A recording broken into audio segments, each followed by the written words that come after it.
The obvious song on here for me, when you think about how Royce started out, it's Caterpillar, right? Because it was like, here's you turn into the butterfly. Like, it's something that people look at as this grotesque thing and is able to, metamorphosize into something that's beautiful. And I think, when I think about that song, I think about obviously the album and how that relates to just him and his life. He took that situation, like with his father, his brother going to jail and all this other stuff, and he turned it into a thing of beauty.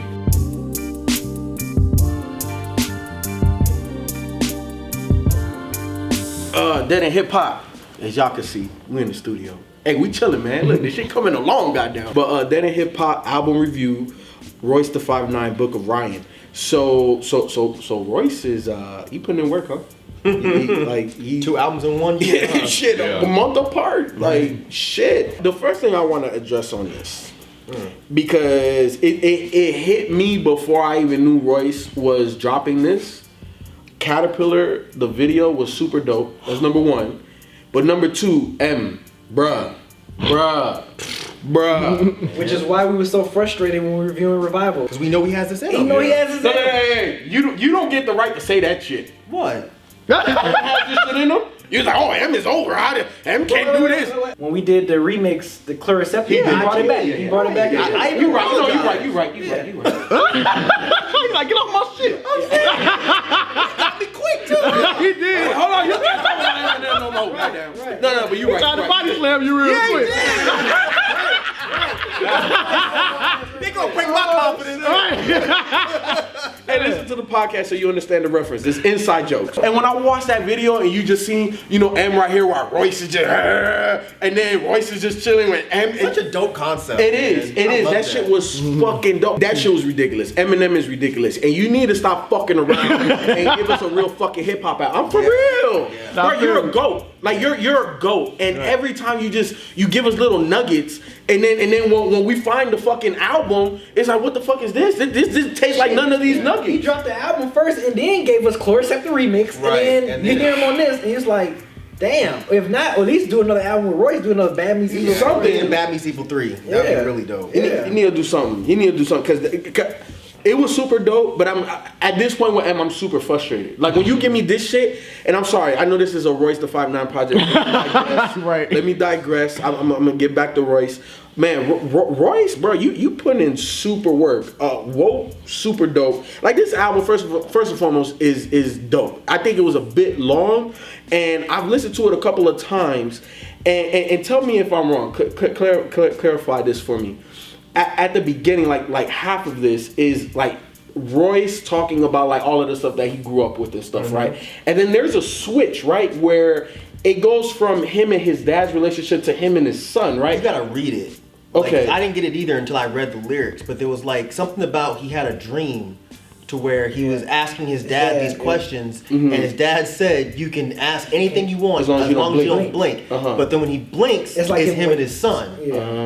And then the voices changed on the song that they were having that conversation. His son. So that's how I picked It's up his son on it. asking him questions. Yeah. Because he's like, I'm writing this book, and I want, about somebody that I look up to, but I don't know who you are, so who are you? And I think that's, and it was like right when it transitioned into, I don't mean to cut you off, No, go ahead. but it was like right when it transitioned into the cocaine. Like fucking how powerful is that? Because because it's like you always hear about like people who don't have, the father in their life or whatever. So like he's still talking about like, look, just because I was one of the few guys that had a mother and father household, it was still fucked up. We still have issues, just like someone that don't have a full household family. It's like I think that was so dope him touching that, and for him to say like, damn, my dad chose me over cocaine. Yeah, he got clean for me. How many scenarios we always hear where the parent or the guardian, the drugs overtakes them and they they just lose their child or whatever, and it's just like for him to say like, damn, my daddy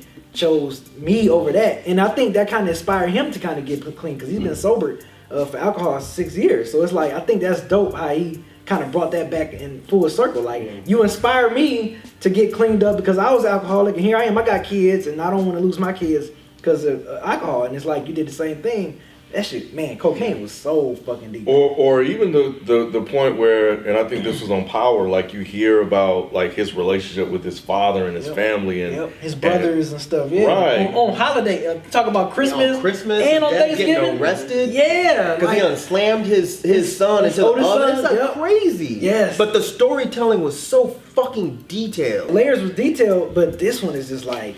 Damn. Some other shit. Yeah, because and I remember he was saying like, yeah, this is the most personal album. I'm thinking like, damn, what can be more personal than Layers? You know, hearing Tabernacle and all that stuff, like, but hearing this, I'm like, God, Lee. When it went after that interlude with his son and he started going personal, I was like, and after so many years, so much music, it's like, how did you not talk about this like already? He did it backwards.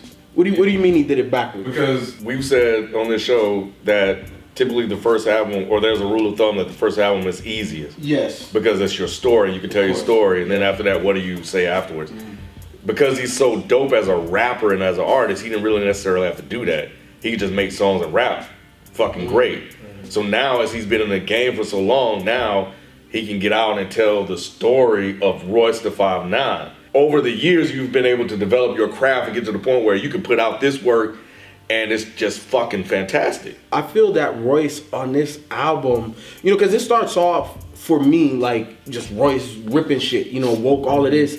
But then as you continue to listen to this project and all of the messages, and you really see how fucked up Royce's life really was at this point. In his career, I think you put it best, Ken. He did do it backwards. He came out just as a dope rapper. But now to be able to dig deep, you just feel for him. It's emotional. You know what I'm saying? Now for me. How did y'all feel about him singing? I thought it was great. Yeah, I thought it was good. I was especially on cocaine. Yeah, he was fine with it. Because I didn't. I mean, I was like, all right, I hear you, Royce. I hear you, Royce. I don't feel like he was trying to do too much. You know, like he wasn't trying to young thug it or nothing. He knew his capabilities. Exactly. He stuck to him. I think Bob LeBeau was definitely kind of what? Your boy J. Cole. No, he rapped his mouth. No, and go ahead. Funny, I'm about to say it's funny because when I first heard the song, this was the only single I was like, okay, I'm gonna listen to this single and I'm gonna wait for the album. That Bob LeBeau shit was dope. I heard it when it first came out. Yeah, when I tweeted, I was like, damn, J. Cole was floating on that Bob LeBeau. I said, y'all see what I did there or whatever. But I thought it was interesting that he got J. Cole for that feature because Boblo Island is like such a Detroit place of music. It's a music park. It's a little music park that you take the hop on. Oh, you Googled it? I know the fuck it's talking about. Yeah, but I did my research. You have to be from Detroit to like really appreciate. You have to have money to be on the Bob LeBeau. It wasn't one of those type of things. No, everybody was on that shit. but yeah, I'm just interested that he had got that feature. It would have been dope, even though Cole killed it. He did a great job on that shit. But like, it would have been dope to have like another Detroit artist on there because I think it's such a it's a Detroit thing. Like it's really a Detroit music park. It's like, damn, J. Cole, you don't know nothing about the Bob LeBeau. Like, why you on this song? Yeah, I thought it was really interesting how J. Cole just can't win, huh? Man? No. He said he did. I love why you got J. Cole? He ain't from Detroit. Yeah.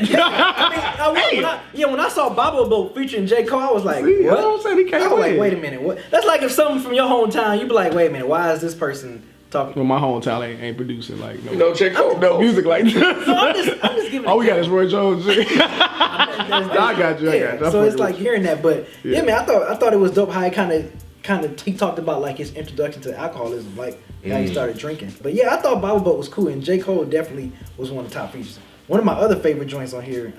So J. Cole's one. You know what I thought about real quick about that J. Cole? Yeah, what? Is that he was rapping over somebody else's beat. I thought about what you said in the J. Cole review. If you haven't watched the J. Cole review, go check that out. But he did snap. He did. And I was like, that's the J. Cole we need. But anyway, But I thought Outside was a really dope track. Like I think, for someone that's a father, he's talking about the things that he's worrying about for his raising his son, that he don't want his father that his father's made the mistake of him growing up, but he don't want to make the same mistakes his dad did. I thought that was dope. Shout out to Mr. Porter too. He laid some dope beats on this album. He didn't do the whole album, but he did a good chunk of this. But another powerful song too. I mean, he got a lot of powerful songs. But Strong Friend, I thought that was really dope. Oh yeah, that was a dope concept. I'm waiting for somebody to talk about one of the best tracks on here. Fucking Legendary. Legendary had in my opinion, his most impressive performance. Flow scheme. How the fuck did he pick up the pocket on that beat? Yeah, his flow scheme was It was crazy. nuts. The beat, like I heard the beat and I was like, how's he gonna do this? Yeah. He did it. It made no sense. Dumb was dope. That Dumb was dope. Yeah, that Boogie. Who's y'all? Oh yeah, he's apparently some shady rapper, right? Okay. He's apparently on shady. He's nice. Yeah, he can sing Nice too. as fuck. Like, yeah, he can sing and flow. I was like, damn. Me either. Not till when I heard this album, I was like, damn, Boogie's all right. Fabulous fucking snap. Yeah, he I did. thought Jada was cool. Jada, you know, man. Look, Jada's been on 2 recent projects, and I always have this theory when especially like the older school rappers, you know, people that we kind of grew up on and stuff. When you start to see their features, they're ramping up to drop something. So I'm definitely looking forward to Jada's stuff because he was also on Flatbush Zombies. I know we haven't done that. We may or may not. I don't know. But Jada's verse on this, I don't know, man. Like those type beats and Jada's voice, they're so perfect. And Stay Woke was incredible. Yeah. Stay Woke was incredible. That was the one we had the 444 line. Yeah. I'll give you 4 from this 44 like Hova album. Yeah. But that track should have ended the album. And even the way he did the skits with the backing tracks and stuff like that, so it was almost like it was spoken word, you know, a bit. So I thought that was dope. Like I think Ant-Man Wonder did the My Parallel beat for that skit. That shit was fucking dope. And how he used the skits to tie everything together. Somebody on Twitter, which I know we shouldn't listen to Twitter, was complaining about the skits, and I'm like, what are you talking about? Like Because they're not paying attention to the story. It brings the whole story to, Yeah, shut up. So then I think the other thing that I pulled from it that I like, I think it was on Caterpillar, how he took the stylings of mumble rap and used that to himself. Like the way he did whoever did the hook for Caterpillar. It would definitely sound like something that. That would sound like something that would be kind of trappy, kind of mumble rapish. But he, I guess if King Green did it, it's technically not Royce. But the fact is, Royce took that styling and flipped it and made it into something that I think is fucking dope. You know, man, Yo texted me about this album, and I think it was spot on. If this album had Kendrick's name on it, people would be blowing the fuck up and talking all about this album. But because it's Royce, it's getting a lot of attention and praise, but not the attention and praise that it does. And I think people don't really fully understand the quality of work. Like it's fucking incredible, man. And I just don't understand how people are not recognizing it for what it is. It's baffling to me. I feel like we've been waiting for this album for fucking ever, and I'm glad that he finally dropped it, and I'm glad it was as good as we all hoped. Like you said, you walked in with low expectations, or no? You say no or no? Not really. Yeah. I walked in with very high expectations because he's been talking about this album for years. 2 years. This was his story. Yep. Yeah. So I was like, well, how is Royce gonna do this? Because I've enjoyed everything he's done. But I've been like, man, I've been really waiting for this album because, like you said, Royce doesn't really get that personal. He really doesn't. He just raps very well, but he just raps. Right. So to see him put together something like this, where you have an intro, you have Woke, and you have My Parallel, where it's really 3 jams that are setting the entire album up. Like he hasn't even really rapped yet by track 3. He's not even rapping yet. He's just setting the stage. He's just setting the stage for you so you know what's about to come. So when you really sit down and listen to this whole thing and you read along to what he's talking about, and you really see it's really just a book of his life put to music. And it's done so incredibly well. But I was gonna say that, like, that's one of the things that I thought is I was like, this is so Good Kid, Mad City. Like, this is Royce's Good Kid, Mad City, his version. And it's just as good, in my opinion. It's just as good. Like, Royce does not do storytelling enough. And I always say some of my favorite Royce material is off of Street Hop. The shit where he's talking about robbing the place and he goes to the hotel. I always Murder, and then there was another song after that. Have me look this shit But because that's my favorite Royce album is Street Hop. But I feel like Royce is very underrated as a storyteller. Everyone's always like, oh, you're one of the spitters. We know you got bars. Yeah, he's got bars, but he's also so fucking creative and intelligent. And he showed all of that on here because you have songs where it's like, yeah, Caterpillar's bars. Bars for fucking days. Godspeed, bars for days. But songs like Dumb, songs like you said, Cocaine, songs like Bablobo, and Power. Like, these are such, and Protecting Ryan. These songs are so creative and detailed and deep. So it's like he gave you everything you could possibly want on this album. Bars, storytelling, concepts. He even sang for y'all motherfuckers. Right. So I agree 100% with Yo.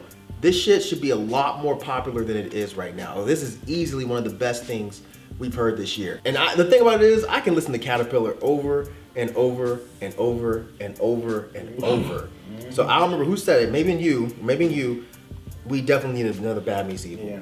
Yep. We definitely do. Because god damn it, man. Those two together is just a match made in heaven. I mean, it's the prime example of Steel Sharp and Yeah, Steel absolutely. when them two get in the booth together, man. Like it's They bring out the crazy. best in each other. They do every time. It's like and god damn, like, and I know people were complaining, oh, Em is still talking about poop. So what? So what? Yeah. He's talking about poop in Jerusalem and Israel. So what? If he does it He's like still that, dope. he could rap about whatever the fuck he want to I rap about. agree. When he rap like that. When have we ever known M to not be immature? Exactly. So why are y'all surprised? Exactly. But Exactly. I mean, what I want is for them to do a Bad Meets Evil 3 and really be on some fucking battle shit. Cause the line he had about the boom bap is coming back with an axe to murder, mumble rap or whatever it was. I was like, is he back to throwing shots finally? I doubt it. right. But can you imagine how much that would shake up the industry? It needs to. It needs Royce to happen. and M coming out being like, we're fucking chopping off everybody. He's talking Yep. about decapitating motherfuckers in the song. Yep. Like, we need this. For me, my favorite tracks are Woke, Caterpillar, Dumb, Cocaine, Bobla Boat, Legendary, Summer on Lock. I'll stop there. I'm gonna say Caterpillar, Godspeed, Cocaine, Legendary. Oh, and definitely Stay Woke. Caterpillar, Legendary, Boblo Boat, Power, Stay Woke, Dumb. I'm sorry. All right, I'm gonna keep going. So that's my favorite. Caterpillar, Boblo Boat. Boblo. Boblo Okay, on the shit. You gonna say it how you gonna want to. Right. That's that old man shit. Yeah, for it real. is that old man. Boblo boat. Boblo Boat, Yes. Legendary, anything, everything, outside. Shit, Royce. Ain't much I can say. There is no Prhyme for you. I think that line just keeps sticking out to me because that's really where you are. You know what I'm saying? In rap, like, you know, people typically have a peak, then they plateau, then they fall off. You're almost like LeBron, like you're just getting better with age and more albums and stuff like that. And, you know, we don't really typically see that in hip hop. So you are definitely an anomaly when it comes to that. But this was an amazing fucking project, bro. Royce, if you're watching, great album, fantastic album, definitely top 10, top 5 of this year. Not that you couldn't do this, it's just like I went in with no expectations and walked away thoroughly impressed. And I loved everything you've done up to this point, so I knew it wasn't gonna be whack. I just know it wasn't. I just didn't know it was gonna be this. And what I love about it is that it's almost like you tapped into some like additional powers. Royce, you've been one of my favorite fucking MCs since goddamn 90s. And you've never slacked, you've never let me down. And this is easily one of your best albums. And it's amazing that this late in your career, you're still putting out masterpiece material. Not a lot of people can say that. Yeah, Royce, man, just want to say thank you for this album. You've been blackballed from the label, you've been to jail, you came back, fought through alcoholism, and you still continue to make these great albums, man. And now I'm like, what you gonna do to top this? Like, what are you gonna do? How much more creative can you be on your next album that's gonna be just as good or possibly better than this, man? This is amazing. You've done a great job with this album. Just shit, man. Like, it's just been amazing seeing you grow from like Myke said, from the 90s to this. Like, seeing you out in the Detroit scene just rapping and just killing shit and just starting off with Eminem to the point you're at now. Like, it's amazing. So kudos, man. Thanks again, and hopefully you're watching this. Hopefully he is.